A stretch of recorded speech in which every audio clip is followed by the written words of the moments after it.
Is slavery really an issue of the past, or has it just grown more grotesque? I attended a seminar some time back on human trafficking, and it was put on by an organization called Operation 61. They're a nonprofit organization that work towards fighting against human trafficking. Since that evening, I have read a lot of information about human trafficking, and I am indirectly involved with an organization called A21 that basically is the same thing as Operation 61. They fight against human trafficking.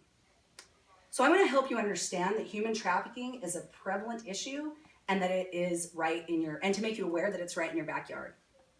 I'm going to begin by defining human trafficking for you, then I'm going to go over some staggering statistics, and then I'll wrap things up by putting flesh to those numbers. So let me give you the two definitions that I found online for human trafficking. The first is by the United Nations Office on Drugs and Crime, and they define it as the exploitation of persons by coercion or abuse for prostitution or other sexual acts or for forced labor services. The Department of Homeland Security defined it as a modern-day form of slavery involving the illegal trade of people for exploitation or commercial gain. Coercion or abuse is ultimately used to ascertain their victims, and it is a hidden crime. Now, the common factors of these two definitions are that traffickers use coercion and abuse to ascertain their victims for their own financial gain, just to ultimately exploit the victim, whether it be by sex or labor, whether it be for sex or labor, sorry. To help give some bones to this issue, I'm going to go over some statistics. Most of the statistics that I have are from the Polaris Project website, and they're an organization that are similar to Operation 61 and A21 that I've defined for you earlier. There are 20.9 million people, adults and children, trafficked globally. 98% of those victims are women or young girls used for sexual acts. 26% of the victims are children.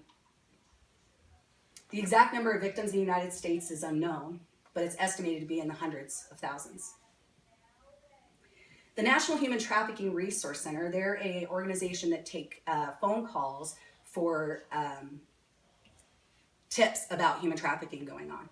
And in 2015, they took 101 calls from Utah. And of course, there's the financial piece to this, right? The International Labor Organization has estimated this to be a $150 billion worldwide industry.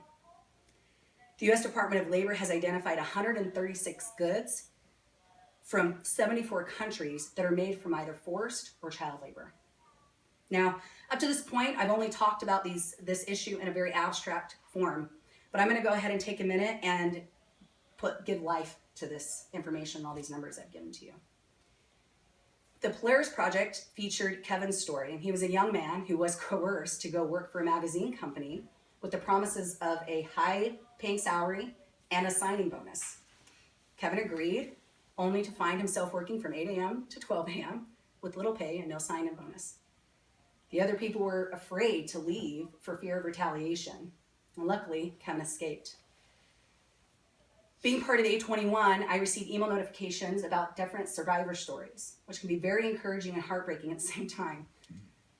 I received one not too long ago about a 4-year-old little girl named Bella who was being trafficked by some people, and she was forced to basically sleep on a cement sidewalk that was all cracked and broken up to beg for money for them. She's one of the 26% of the children. And then we have Anne.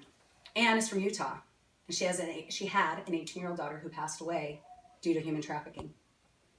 And the details around her death are not clear, they weren't provided, but she would make up part of that 98% of women who fall into this, or that are coerced rather. As I bring this to an end, let me review what I've covered, and then I'm going to finish with a quote to really drive home my main point. I began by providing you a definition for human trafficking, and then I provided you some staggering statistics. And finally, I gave life to those numbers for you by providing real life examples of human trafficking that have happened. As I've illustrated, human trafficking is a prevalent issue, and it's not just far away in some other country. It's right here where you and I live. A quote given on Thunderclap's website, which is a website that is used to promote variety of different campaigns will sum this up well for us. If you think slavery ended in the United States in 1865, think again.